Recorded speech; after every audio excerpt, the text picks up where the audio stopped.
Evening, everybody, and welcome to the London Branch April webinar. Subject is a legal update, and our speaker today is Kizzy Augustin, who I think may be familiar to many people, but for those who may not know Kizzy, Kizzy is a health, safety, fire and environment partner at Miscondarea. She has significant experience in defending companies, senior directors and employees in corporate manslaughter, fire and health and safety prosecutions. One of her particular interests is the law relating to directors' health and safety duties, and particularly within the construction, care home, environment, manufacturing, fire, rail, and retail industries. Kizzy has been recognised by the Legal 500 in 2022 as an exceptional leading individual for health and safety. She is also highly ranked in Chambers and Partners in 2022, which describes her as an impressive, forward-thinking and really excellent at what she is doing. So that's enough from me. It is my great pleasure to introduce our speaker for this evening, Kizzy Augustin. Kizzy, over to you. Thank you, Greg. It's always very embarrassing when people read out bios because you kind of almost don't recognise yourself. So nice. I can't see you all, but very nice to be here. And hopefully over the next 45 minutes to an hour, I am going to give a fairly high level, but hopefully informative legal update. And it is essentially what I feel are the key topics for the next 12 months, but also what's happened over the last 12 months that we think is going to have an impact on many of you in your industries. Now, you just have to bear with me because I am battling with 3 screens at the moment, but hopefully you can see that move. Just somebody let me know. Yes, it has moved. Yes, we can. Yeah. Excellent. Thanks, Julie.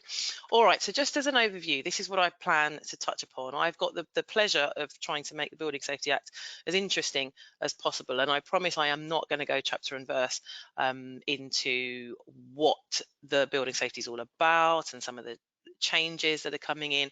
I am actually going to focus very heavily on what's come in very recently, because I'm sure a number of you have had something to do with the Building Safety Act and know where it's come from in terms of Grenfell, and have had a think about some of the remediation issues or limitation issues if they affect you.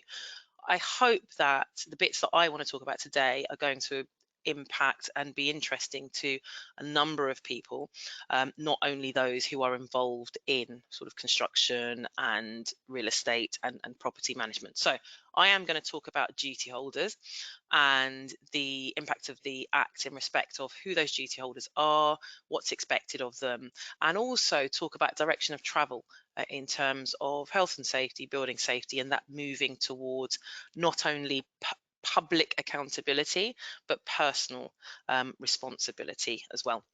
So we'll do that in the context of the changes, recent changes in the Building Safety Act. We will talk about the Protect Duty and Martin's Law, all about security risk. I'll also update you on the COVID inquiry and where we are at the moment. Now we've passed some of the preliminary hearings, and how I think for those of you who are interested in being involved in the COVID inquiry, or at least understanding how it's going, how you can get involved and how you can perhaps share some of your experiences in respect of the COVID pandemic. And then to finish up in terms of the substantive things I want to talk about, we will end on the online safety bill and look at some of the comparisons between online safety and physical safety, which a lot of us are much more familiar with. And then I'll touch on some of the other news. 10 points for those of you who know what the acronyms stand for. I'm not going to say them now, but I'll probably say at the end of the session. So yeah, 10 points or brownie points, whatever you want to say. Okay, so Building Safety Act, what's new? A number of you will be familiar with the Building Safety Act and the fact that the Grenfell fire meant that there was an immense pressure to address building safety risk and associated fire safety risk in our buildings in the UK, but essentially we are concerned with buildings in England. Wales are also considering very similar responsibilities, but we focus here on England. And what we're talking about here is looking at an act that is going to change the game in respect of the management of building safety as we know it. We've seen a number of implications so far, as I touched on, with remediation of cladding, limitation periods, so the ability to claim in respect of building safety defects being a lot longer than we were used to. We now have some recent changes, which are the things that I want to speak about today. One of which has been some of the regulations that have come in to support the Building Safety Act. And the first thing that came in was regulations to help us understand what a higher risk building is. We now have a firm definition of what that is. I've got that on the slide here. And it talks about higher risk buildings essentially being buildings, residential buildings of multiple occupancy of a height of 18 meters or more, or 7 or more stories with 2 or more residential dwellings. So we understand what the higher risk building is, and a lot of the requirements of the Building Safety Act apply to those higher risk buildings. Not everything. In fact, the Act itself applies to all buildings, but as I said, there are some parts of the Act that only apply to higher risk buildings. So a lot of what I'm probably going to talk about today, bar the criminal breaches, will apply only to higher risk buildings. What do we mean by that? Well, we include the likes of student accommodation, and at the design and construction stage, we also include things like hospitals and care homes. What we don't do is include those buildings, hospital and care homes, when we talk about occupation, because it's suggested that the management of safety in those buildings at occupation stage are dealt with by other parts of legislation that we have already, like the Regulatory Reform Fire Safety Order. Hotels are not included, but let's see what happens. I never take my finger off the pulse, and it may well be that the scope of a higher risk building will change in due course. But then we go on to have a look at the new regulator that we have in place, or not so new anymore. We know a little bit about the Building Safety Regulator, and we know that they are housed within the HSE. And there are a number of things that duty holders who come into scope of the Building Safety Act will have to do to satisfy the new regulator in respect of the safety of a building. But we'll touch upon that in a moment. The most important thing, I think, to think about is this idea of duty holders and who they are and what they have to do. And I'll bring this hopefully in line with what we know already about health and safety management and good health and safety management. But when we talk about duty holders in the respect of building safety, we are initially talking about what's known as an accountable person. And we now have a bit more clarity on who that accountable person is. Again, from the 6th of April, we now have regulations that tell us what or who an accountable person should look like. The accountable person essentially will oversee the management of the building, and it's normally an organisation or a person who has responsibility for the building. I know those are fairly loose terms, but this is how we look at this. Top of the tree, owns the building, has responsibility for the building. It can be an organisation or a person, and they're essentially those that are responsible for the common parts of the building, a bit like how we know in the fire safety order, but it's that kind of overarching responsibility for the building. The accountable person on their own, if there is one accountable person, has a duty to take reasonable steps to ensure that they are preventing building safety risk. What do we mean by building safety risk? Well, we mean risks that are defined as preventing the spread of fire or any structural safety issues, structural failures, etc. So that's essentially what an accountable person has to do. But as we know, in respect of a number of multi-occupied buildings where you've got loads of different occupiers, you could have a number of accountable persons, because there doesn't have to be just one. And where I've certainly seen there be a bit of discrepancy or dispute in respect of accountability for duty holders is identifying who the accountable person is. Now, if it's fairly easy and you understand the responsibilities of each accountable person in respect of the demise that they are responsible for, there has to be an identified principal accountable person if you do have a number of accountable persons. Again, when we're looking at definitions, the definition of a principal accountable person really should be someone who holds the legal estate, and it's the same for accountable persons, but someone who holds the legal estate in possession in respect of the building, or even if they don't hold legal estate, they have a repairing obligation. So that is kind of the general definition of an accountable person. When we step up to the principal accountable person, and we've got to identify who that is, because there are too many accountable persons to deal with, the extra bit on top of that is the person or entity who holds legal estate or owns or has control of that building in respect of the structure and the exterior of that building. So that will be the defining part. To identify the principal accountable person, it has to be the one who is responsible for the structure and the exterior of the building, or at least has repairing obligations in respect of those parts of the building. If there is only one accountable person in the building within scope, then that person or entity will be the principal accountable person. And that's important because the principal accountable person will be responsible for a number of duties. Again, excuse me, you can look on the HSE's website that will tell you a number of those duties, but they are things like having to register the building that is within scope with the building safety regulator between now, so between April and October. Got 6 months to do that.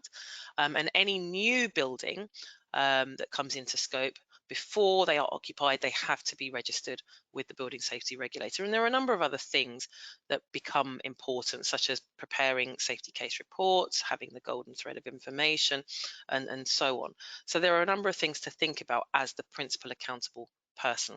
But what I want you to maybe take away from that is this idea that in building safety and in health and safety, there is a push towards identifying who is accountable at any one time.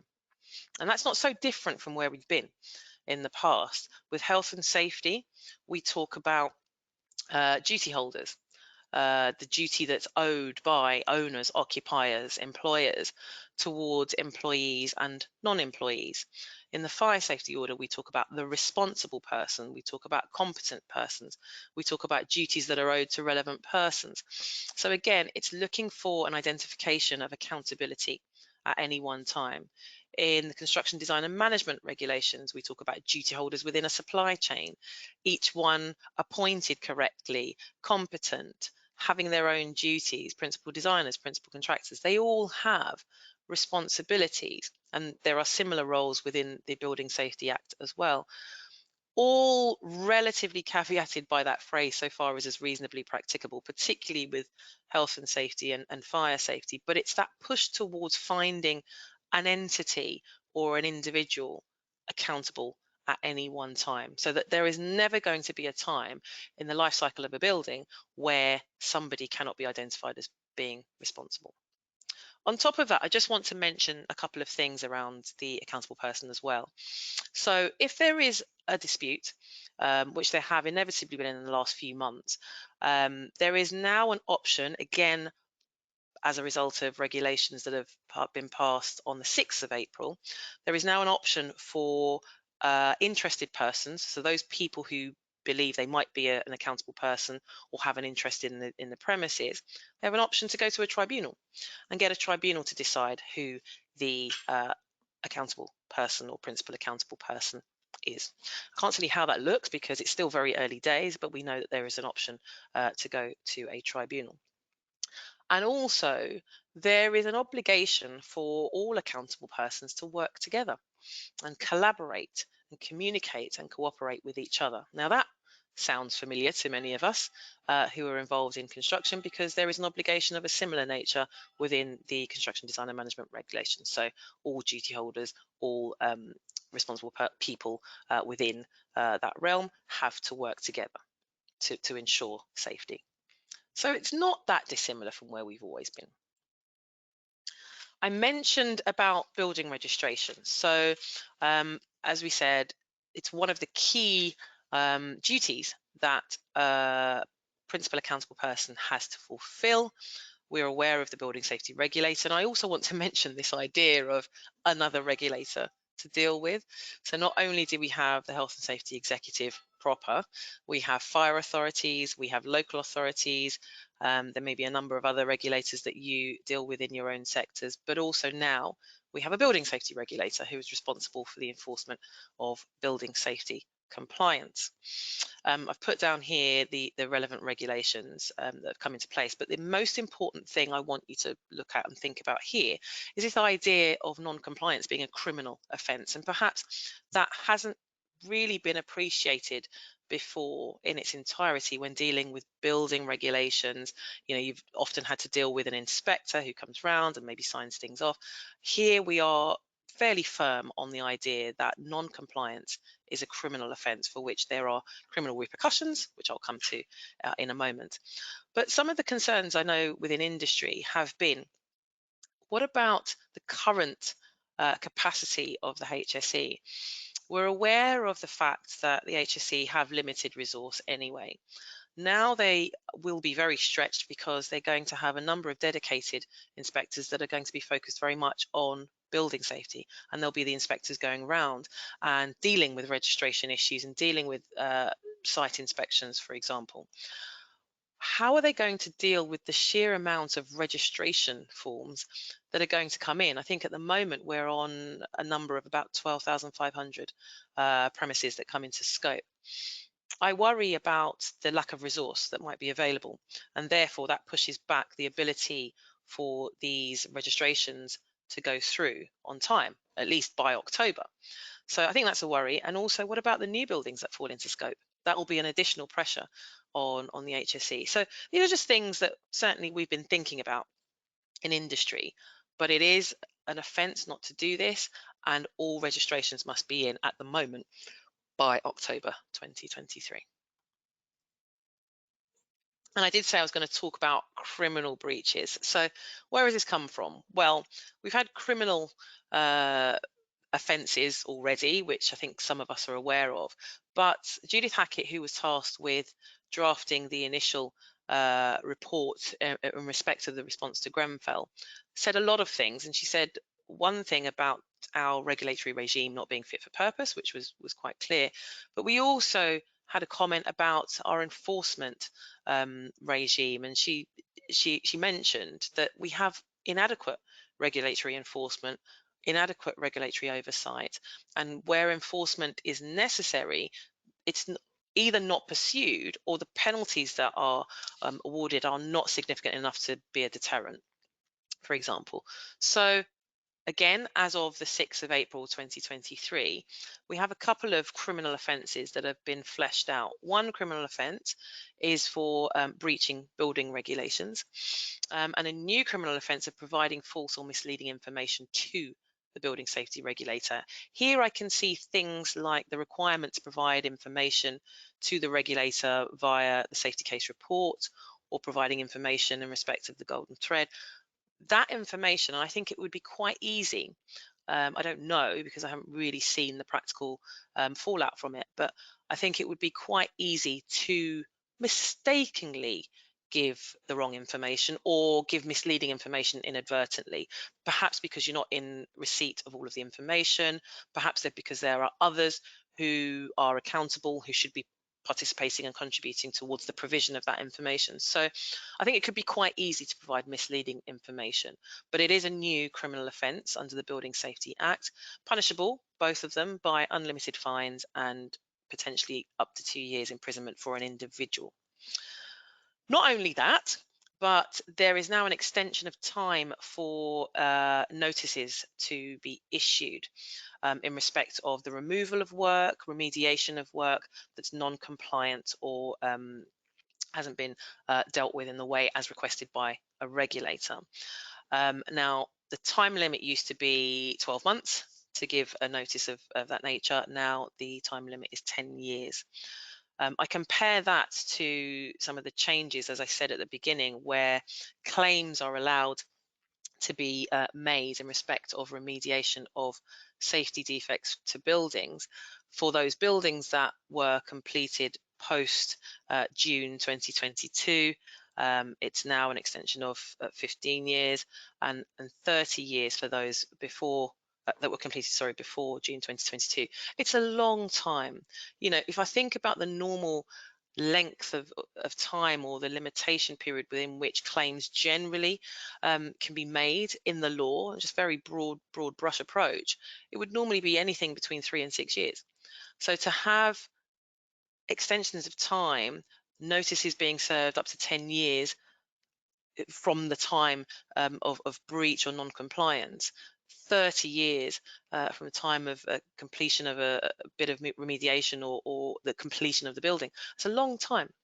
And again, we can't see yet what the implications are going to be of that. But I think once we start seeing the first few cases, we've seen a couple of remedial order cases already, but once we start to see more of those, we're going to start to see the real significant impact that these extended limitation periods will face.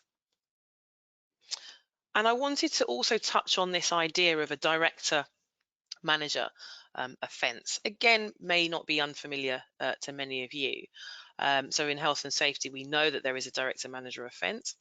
It's very similar here under building safety legislation. So Section 161 of the Building Safety Act now says there is personal liability if an officer, I'm going to come back to the term officer in a moment, but if an officer, we know an officer to mean perhaps a director, manager, company secretary, or someone who purports to act in that capacity. That's health and safety law.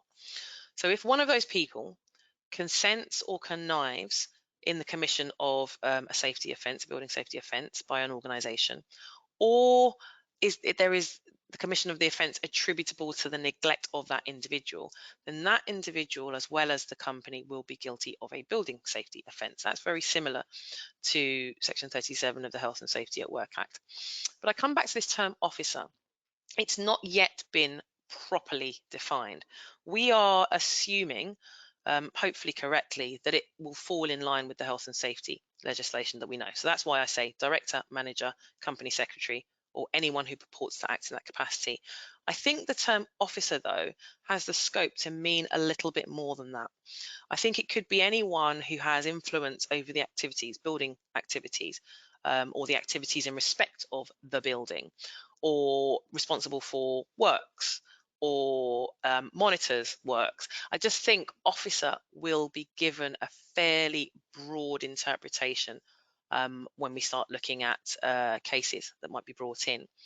Now, the breaches that we are talking about here in respect of building safety relate to various parts of the Building Safety Act that aren't yet in force, but I've put them up here so that you're aware of them. Part 2 breaches relate to obstructing and impersonating an authorised officer intentionally or providing false information to a regulator. Part 4 are the more wider ones, which are the ones that I think are a little bit easier to commit, like a failure to register in time, failure to have the right building assessment certificate in place, a failure to conduct building safety risk assessments, a failure to complete safety case reports, a failure to have the mandatory reporting, and so on. All of these things are coming in, but it's those sorts of offences that can be quite easily committed by a senior individual within the organisation, and these will now afford the regulator the opportunity to prosecute for personal liability as opposed to corporate. Section 40 of the Building Safety Act has a similar approach, but that relates to breaches of building regulations as opposed to those Building Safety Act offences I have listed above. So it applies to all building work, not just residential work or higher risk buildings.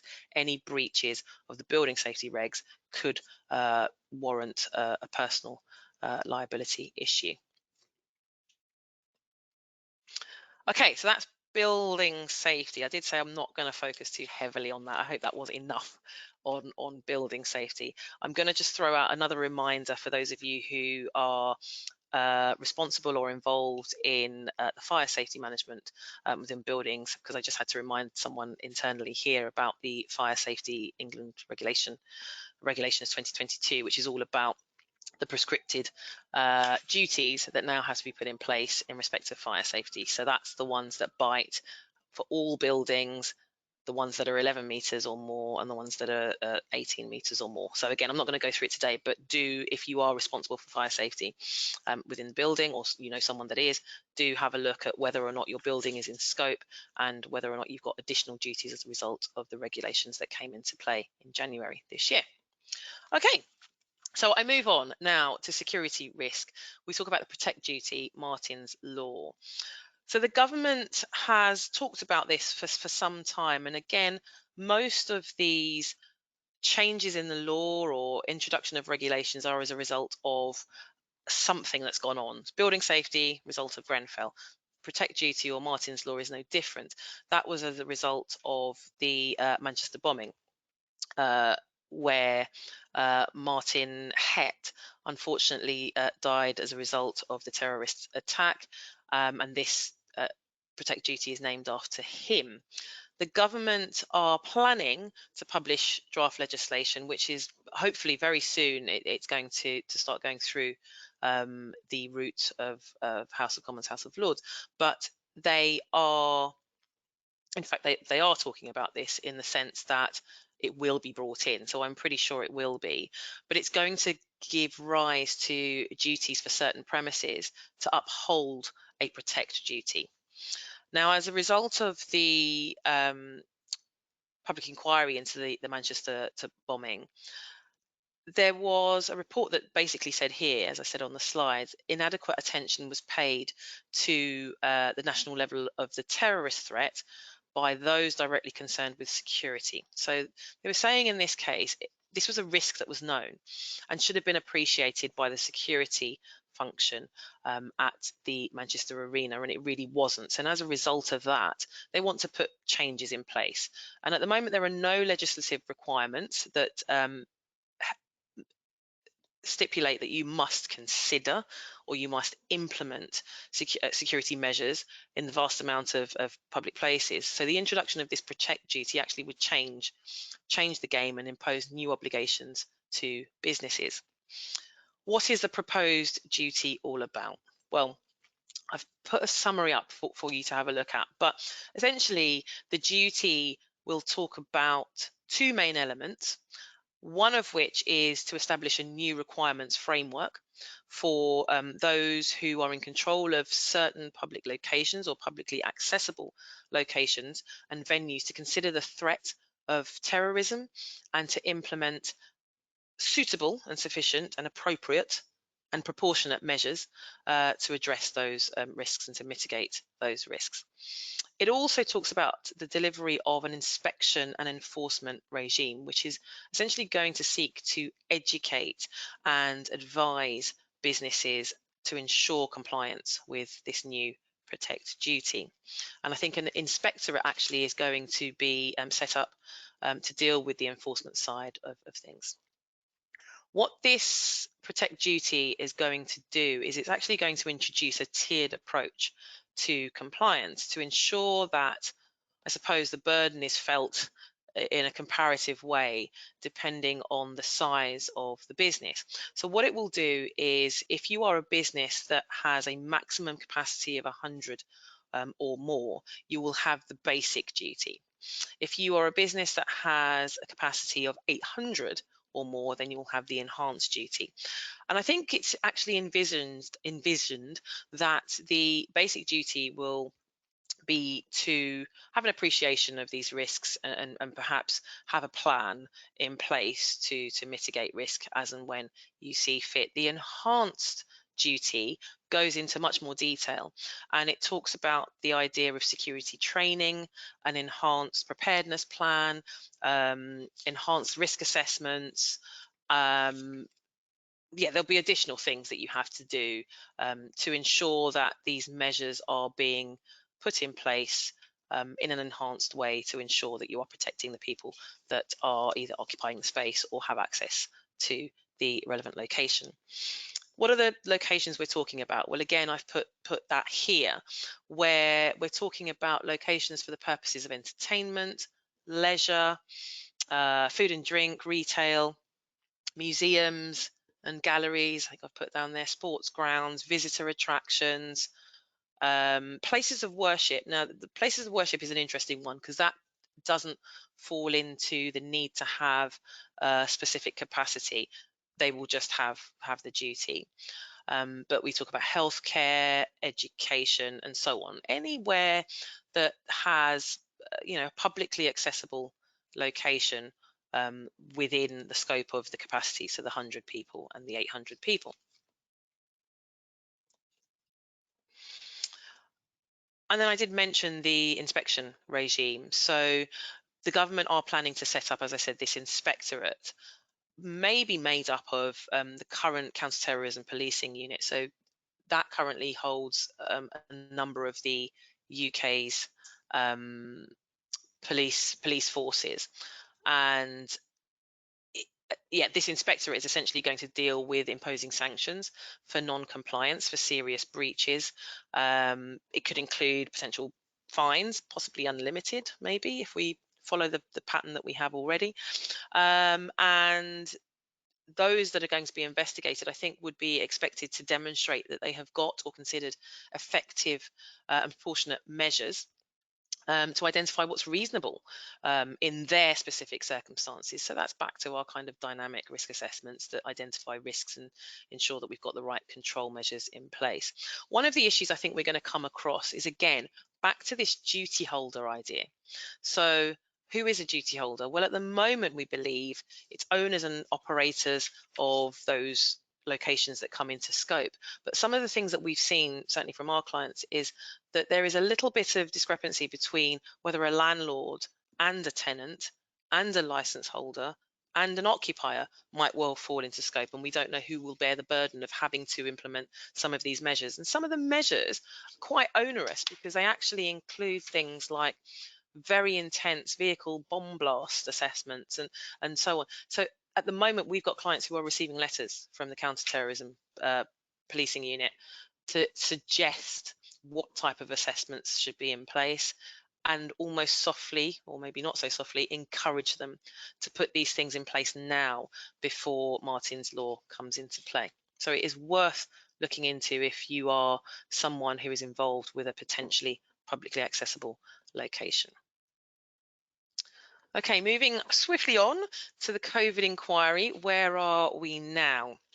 Now, for those of you who are sort of interested in this, I'm sure you have been looking out for summaries of the preliminary hearings, or you've certainly been keeping your eye on the pulse or finger on the pulse in respect of where the inquiry is going. For those of you who haven't really heard much about the inquiry, you'll probably be interested to know that this is what's going to test the government's preparedness and response to the pandemic.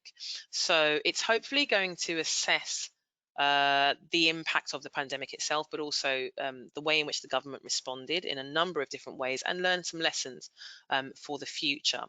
I've put up here the different modules because I think that's quite important to understand exactly what are we looking at when we have these public hearings, and what are we going to test, and what kind of questions are we going to ask of the government and perhaps other interested parties.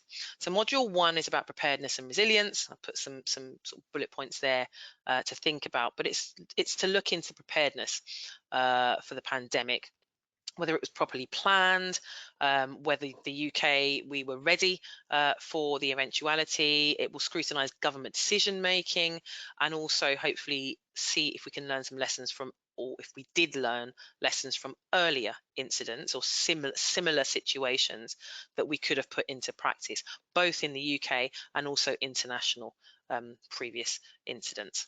So that's one module, and we are going to hopefully hear back from the inquiry in respect of the substantive hearings due to take place in summer, but I'm not 100% sure that's actually going to happen. It just depends on how things pan out for the preliminary hearings.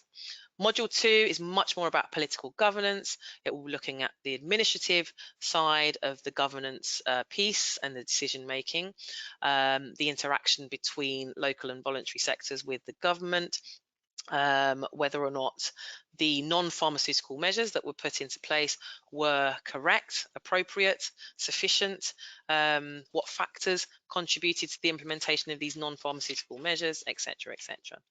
Module 3 will talk about something that actually is much more colloquially talked about. So the impacts of COVID-19 on the healthcare system. That's much more about the governmental and societal response to the pandemic and the actual impact that it had on various people, including healthcare workers, patients, the systems itself, staffing levels, the response to clinical trials and research during the pandemic, the impact on doctors and nurses. We can see some of the kind of fallout of that from some of the strikes that we've seen. How the mitigation and the mitigation of the spread of COVID was dealt with. So the adequacy of PPE, purchase of PPE, how that was done, about the shielding requirements, the death rates, and how that was calculated. So there's a lot, I think, within Module 3. And as I say, all of that hopefully will be dealt with by way of substantive hearings in summer. There are going to be some further modules considered, because you might well think, well, there's some things that are missing here that we probably want to talk about, and I've had a list of some of those there. So the vaccines, care sector and care homes, the government procurement of PPE, test and trace, health inequalities and the impacts of COVID. So that was a lot of discussion around race, and disabled people and already vulnerable people, long COVID, all of that. Impact on education and children. So that was the whole being at home with your children, which I found very, very tough.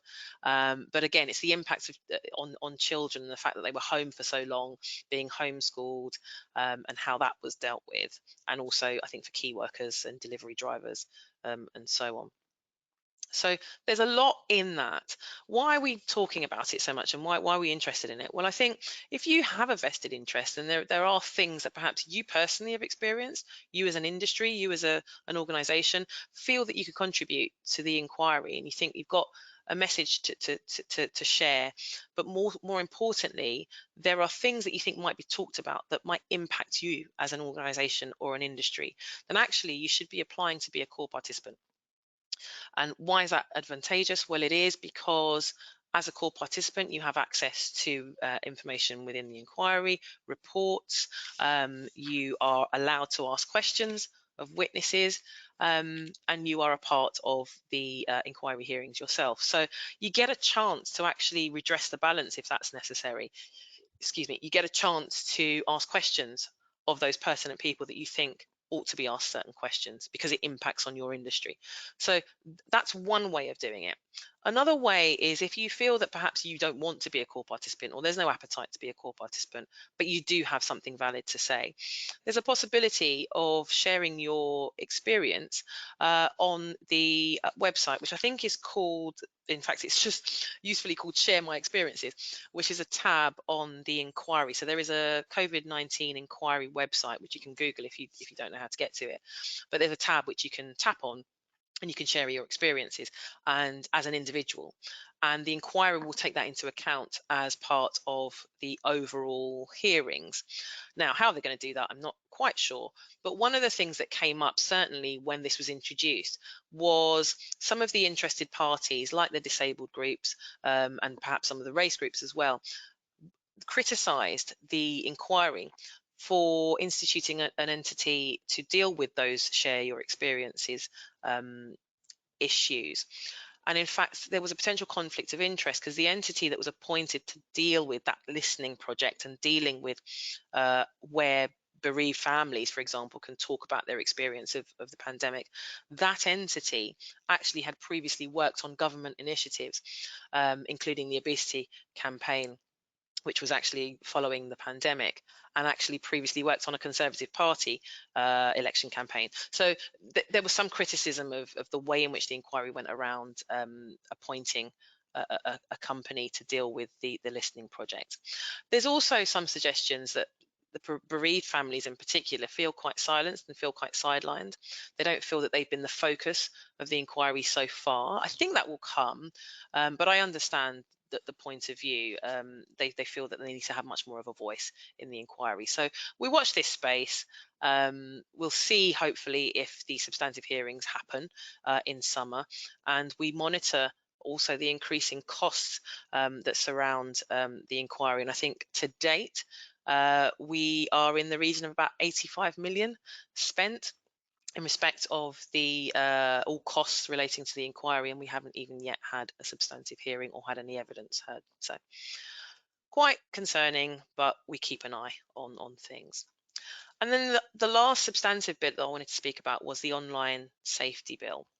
I say under consideration again because it has been talked about for about 2 years now, but we're back. It's back in the forefront of everybody's minds, and the reason why it's quite important for us, certainly in the UK, is because it's suggested that this new bit of legislation is actually going to revolutionise the way in which we manage safety online. In fact, it's going to allegedly make the UK one of the safest places, if not the safest place online. And you can sense from that there's probably going to be quite onerous requirements to be met by the duty holders in this case. Now, I think the more we look at the way in which society uses the internet, certainly with the increase of social media and the way in which people are using online facilities, we can certainly see that harmful content, whether you be a child or a vulnerable person, can have a significant impact and can really result in serious real life implications. So I think some of that has been borne out by way of online bullying. Some of that has come about as a result of the spread of misinformation in particular. So we want to try and curb some of this potentially harmful content, and the government has suggested that the way in which you can do that is to have the online safety bill. There's been lots of discussions within Parliament, but we are at a stage now where we're at the third reading in the House of Lords, I believe. But what is it all about? If you don't know about it, what is it all about? The aim of the online safety bill really is, as I said here, protect children from harmful content such as pornography and to limit people's exposure to illegal content while protecting freedom of speech. Now, what that is essentially going to do is probably force user-to-user services such as TikTok, Facebook, Instagram, Twitter, or anyone who provides search engines online in the UK, this is going to aim to protect all users from illegal content and children from potentially harmful content. Now, the initial focus of this bill or act when it comes in was to place obligations on those large social media platforms. But I think we are aware now that approximately 25,000 UK businesses might be affected, as well as those who operate outside of the UK, but also have links to the UK. So that could be a huge problem for many businesses. What do we do to kind of counter that? Well, I think what we're going to try and do is see whether or not businesses can have a voice here. And it's still relatively consultative, but that's why it's been talked about for 2 years, because I think the larger platforms have said, well, this is too onerous and we can't do some of the things that you're asking us to do, which I'll tell you about now. The overall penalties for this, and I think about this in the context of health and safety and how things had moved on with the sentencing guidelines and the £1 million fines and so on. When you think about the penalties for falling foul of online safety requirements, a failure to comply could result in penalties, in fact fines, of up to 18 million or 10% of the global turnover of the business, whichever one is higher. There is also an opportunity, as I've put here, for sanctions against senior managers, directors, and so on. So you can start to see that very similar to the Health and Safety at Work Act, where we do have corporate responsibility, where they can be fined a significant amount, and potential criminal repercussions for individual managers and directors. So it's not unfamiliar to us. And I've put here comparisons to the health and safety regime because all the things that are being talked about in the online safety bill are relatively similar, give or take a few things. And I've actually put together a table of those comparisons, which I won't bore you with now, but just to give you an idea of some of the comparisons that are coming into play. The Online Safety Bill talks about definitions of harm, physical or psychological harm. We know now in health and safety we are much more focused on risk. So we're not thinking about injury, we're not thinking about the physicality of health and safety. We've always now, since I'd say the last sort of 8 years or so, we've been focused on risk. And definitions of hazard, again, very similar. Anything that can cause harm, potential to cause harm, including ill health and injury, damage to property, plant products, or the environment. So again, I think they borrowed some of the terminology from our existing regime, which is heralded as being one of the best in the UK. Sorry, the best in the world, actually. But it talks about the harm rather than injury to people. Other things that are quite similar is this idea that businesses have to have appropriate systems in place and processes. They've got to ensure that there is a proactive way of managing harm and risk, in addition to dealing with individual bits of content. They've got to put in place an easy-to-use complaints procedure. They've got to protect users' legal rights to freedom of expression. So there's a lot of things to balance up as a provider. Compare that to health and safety. Businesses must have suitable policies and practices in place, demonstrate a proactive approach to health and safety management, and advise not to wait for an incident to happen. So again, it's the proactivity, it's the preventative nature of your safety management approaches. It's looking forward and mitigating risk as opposed to waiting for things to happen and then trying to do something about that. One of the criticisms of the bill is the fact that it's trying to do too much. So it's talking about different harm situations, different scenarios, all being encompassed within this online safety bill or act. One of the things that we do in health and safety is we look to regulations. So we don't just have everything encompassed within Health and Safety at Work Act. We do have regulations that help us, that tell us how to comply. And it might be one thing for them to think about when we are implementing and taking this online safety bill through the ranks and we get through to the final stages, is whether or not we actually need regulations that help providers and those that come into scope understand how to comply with the online safety bill when it comes into force. Okay, so that's kind of what I wanted to talk about substantively. In other news, and I can't see if there is any chat or anything like that, but hopefully if we've got some time for questions afterwards, we can discuss. I said that there were some acronyms that I hoped you get some bonus points for. I am literally going to whittle through these things because some of this will be very familiar to a number of you. First acronym was I can't remember what I said, did I say REUL, which is the Retained EU Law Revocation and Reform Bill. Some of you will be concerned that we are going to lose a number of our regulations, particularly those that apply to us in health and safety.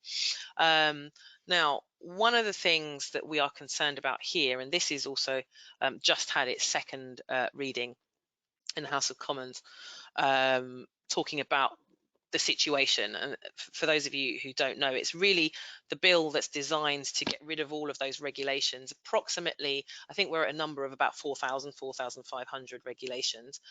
Some of those are health and safety related.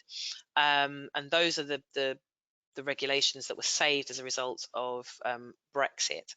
Now, as a result of that, they've been identified by the government, and it's suggested that actually a number of them should be repealed because for a number of reasons.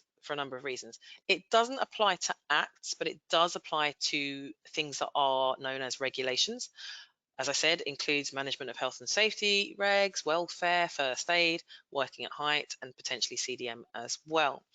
Now, the process here is very different from the normal process when we discuss regulations. So here, there is no requirement for ministers to actually do what they normally do, which is go out for consultation. The first step here actually is an automatic repeal of these regulations on the 31st of December 2023. No consultation, no parliamentary scrutiny, unless something is done to reprieve them. So that could include postponing the automatic repeal, or replacing and perhaps giving time to consider these regulations, or replacing the regulations with new ones. I think they, to be honest, with the sheer amount that we're talking about here of regulations, the government are going to need more time to consider the relevance of these regulations and whether we do need them or not. I think they are given an opportunity to postpone until 2026. I think they should take that up, but I don't know if they will. At the moment, we're at a deadline of December 2023 when we could lose these regulations. So a number of people are concerned that we may be in a situation where we don't have relevant regulations in place for health and safety. The response from relevant parties such as the HSE, IOSH, ROSPA has been quite interesting. The HSE have essentially said that they think things should stay as they are in terms of the status quo, because it would mean that if you lose regulations, you're still going to have a lot of the HSE guidance in place, and that could be conflicting. They also say that they have the opportunity to repeal or amend legislation by virtue of the powers they've been given to the Secretary of State in Section 15 of the Health and Safety at Work Act. So actually they're just saying maybe we should leave it to the experts to decide whether or not health and safety regulations should stay or not. ROSPA have a very public initiative and campaign opposing the revocation bill. Again, if you're interested, you can go to their website. But one of the two things they talk about is they want the government to commit to or extend their commitment to safety, and making sure that the protection of workers is prime importance, but also they want an amendment to the bill, which will essentially mean that for any regulation related to health and safety, there has to be an impact assessment to ensure that they understand what the impacts of removing and repealing those regulations would be, and that has to be done at least 90 days before it's to be revoked, to give people time to understand what the implications might be. So I don't think necessarily we're going to be in a position where we'll have no regulation, but I think we might be in a position where there are going to be amendments made, and we might have the replacing of regulations as we know it. This really, so ESG, other acronym, environment, social, and government. Or governance. ESG is a buzzword that I'm sure a lot of businesses are aware of. The reason I put this up is because I think late last year there was a lot of concern by health and safety professionals who heard about ESG and were concerned about whether or not the idea of ESG was going to replace H&S. I say probably not. But there's a couple of things I think you can take away from this. If you are tasked with complying with ESG, as many health and safety professionals I know have been, if you are compliant with health and safety, on the whole, I think you're going to be 80% of the way there to address those E, S, and G risks. What do we mean by those risks? Well, E is the environmental, business's relationship with nature, environment, sustainability, air pollution, climate change, etc. Social, the idea around that is how a business conveys messages to its employees, its workforce, its partners, how it manages its relationships with its customers, suppliers, and the communities within which it operates. And the G is all about leadership, governance, diversity, board diversity, transparency, audits, pay, shareholders, that sort of thing. So there's a lot in that. But we talk about a lot of these things generally in health and safety management. So I think some of the things, I mean, a lot of the reporting requirements are not applicable to the UK just yet. They are internationally. So you've got some companies that are talking about mandatory ESG disclosures. For us in UK law at the moment, all we have is for those businesses that have over 500 employees or annual turnover of over 500 million. They disclose or must disclose climate-related financial information in its annual strategic reports. But for other companies, that a lot of this stuff is mandatory. There isn't yet a consistent global framework, but the plan is that we will have a global framework in place. I think if you are meeting your health and safety obligations, you can explain to your businesses that actually ESG is the umbrella. H&S is one of those ways in which you can seek compliance with ESG. And then just lastly, a couple of things that I've just slotted in, which may be of interest to some of you. More revisions to PPE regs. So some of you will remember last year there was a slight amendment to the PPE regs talking about PPE protections being afforded to not only employees and directly employed workers, but also now Limb B workers, who are those on contracts, casual contracts, the kind of casual workers and so on. They are now also afforded the protections under PPE. So the employer, the owner, controller, duty holder has to provide relevant PPE to those people as well. Now we have an additional amendment, and again, it's as stated here.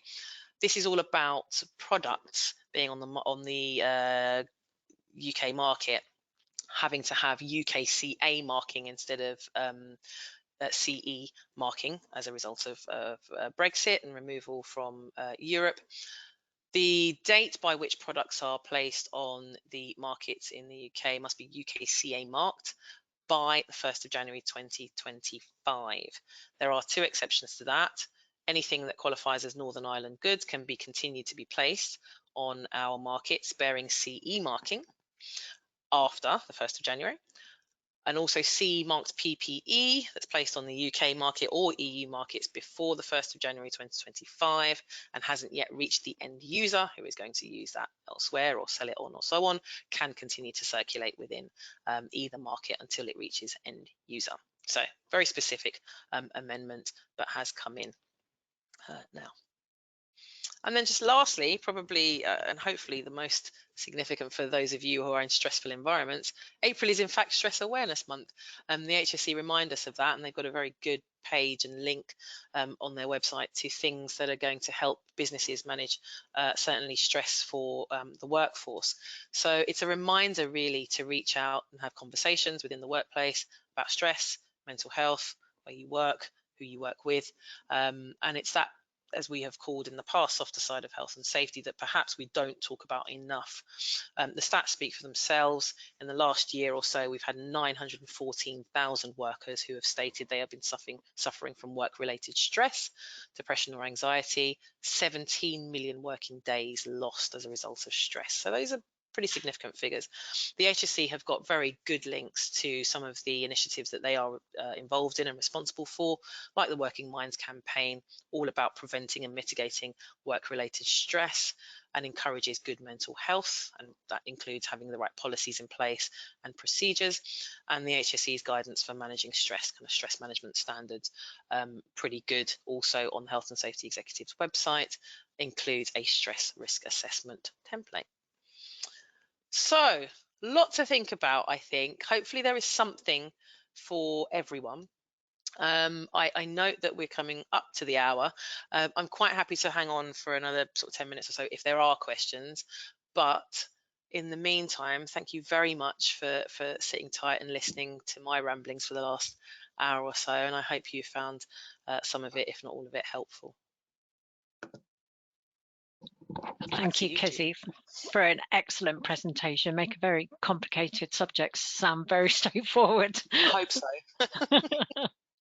I have one question, and it's a two-part question. Sure. So the first question is, must all doors to residential units be certified fire doors, in brackets currently nominal fire doors? And then the second part is, could it be possible for rectification of non-compliant time limit for 10 years be considered? Right, you might have to say that one again. So do the fire doors one. So two-part question. Must all fire doors be residential to residential units be certified fire doors? And it's got in brackets currently nominal fire doors. Yeah, as far as I'm aware, yes. They should be certified, and that comes into play as a result of the new regs as well, in terms of certification.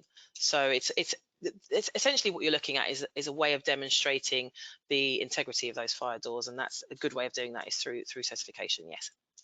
Thank you. And I'll try and read the second question in a slightly different way. So I think it's asking if we could consider a time limit of 10 years for rectification of non-compliant doors. That's to do with the notices. That's the kind of, for fire doors. I think it says, could it be possible for rectification of non-compliant time limit for 10 years be considered? I was thinking that was probably in respect of the building safety notices that I was talking about, where the extension has gone to 10 years for those notices to be applied. I don't know if you specifically mean in respect of fire doors, but it relates to fire safety defects. So that's in respect of structural defects as well as fire defects. So yes, if a non-compliant fire door is described and identified as a fire safety defect for a relevant building, then yes, the notice could apply all the way back to 10 years, a 10-year period.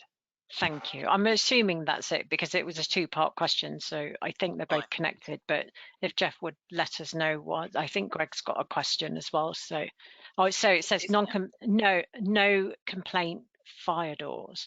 Can we use the non-compliant doors? And let me try and read it again. Non-compliant fire doors. Can we use the non-compliant, in quotes, doors be replaced with 10 doors? I don't understand that question. Maybe you do. That one I'm not sure.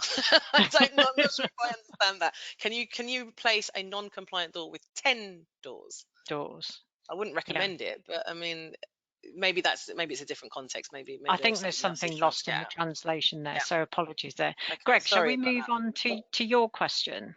Yeah, if we're happy, conscious of time, to take one more question, Kizzy. Thank you.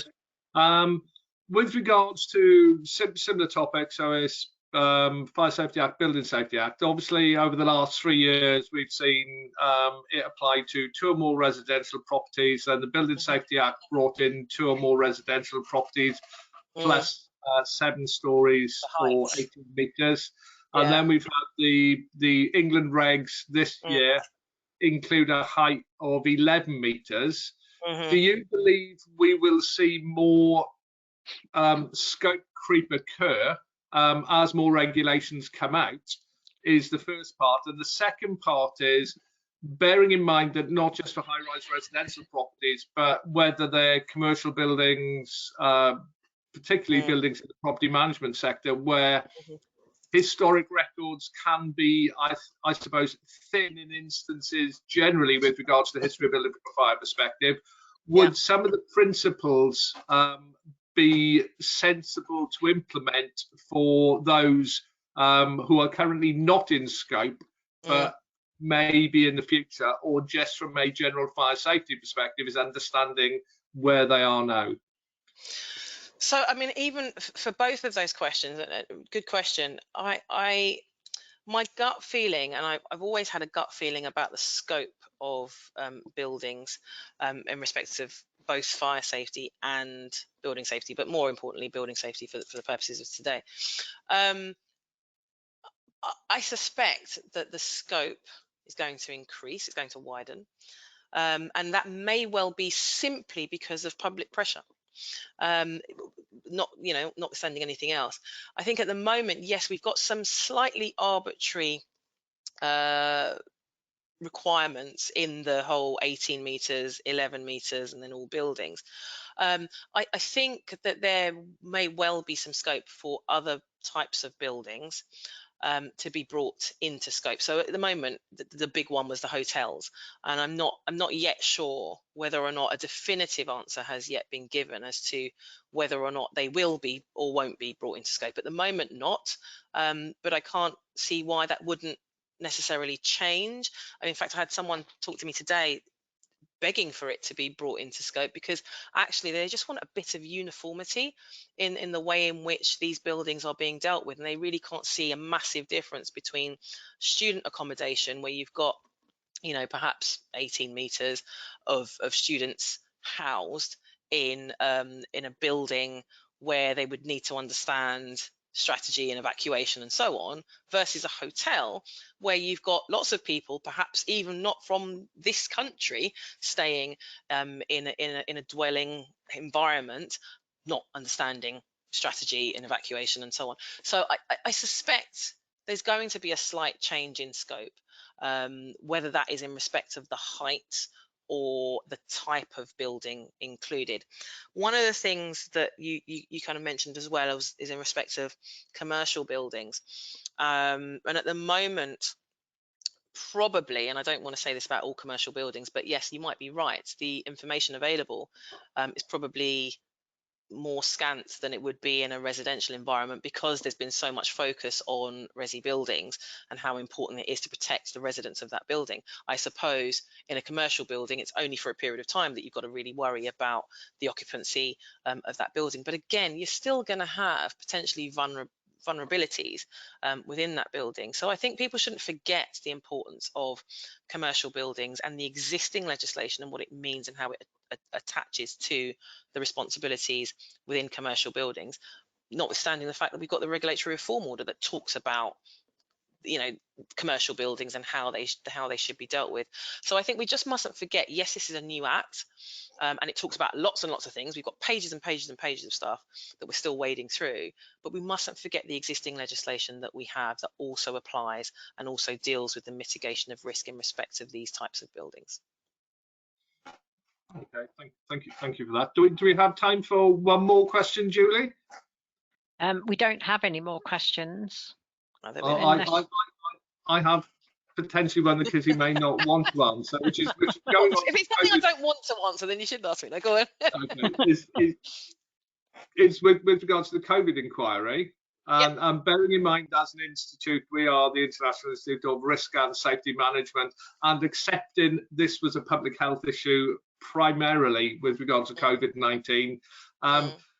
Do you think that the risk management approach was more a political risk management approach than it was a health and safety based risk approach, bearing in mind how the hierarchy of controls was? I'm trying to think of a good word, as we would recognise it probably wasn't implemented in quite the way most people would have done it. I'm going to be very careful about how I answer this, bearing in mind this is recorded and I don't want any political views or affiliations to be explored. Of course. But I think in a really short answer, I think this wasn't necessarily approached in the way that health and safety professionals would have done it. And that's not to say that it was right or wrong. It's more about two things. One, very surprisingly, lots of people didn't see this as a health and safety issue. So it was a public health issue, but it wasn't necessarily health and safety issue.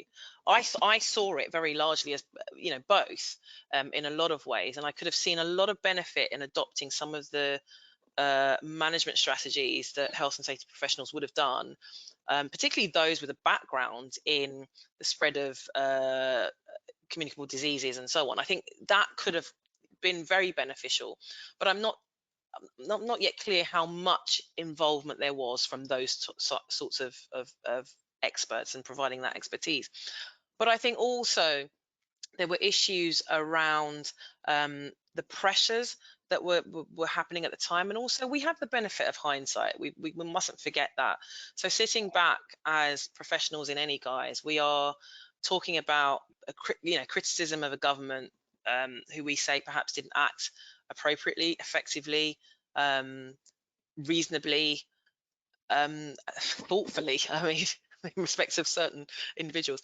But I mean, it's just the fact that we are now sitting back and we are going to analyse that. I think what the inquiry will do quite usefully is to tease some of those ideas out, particularly the impact on healthcare is something I'm very interested in, and the decisions made in respect of use of PPE, procurement of PPE, impact on workers, all of that I think perhaps could have been handled in a slightly different way.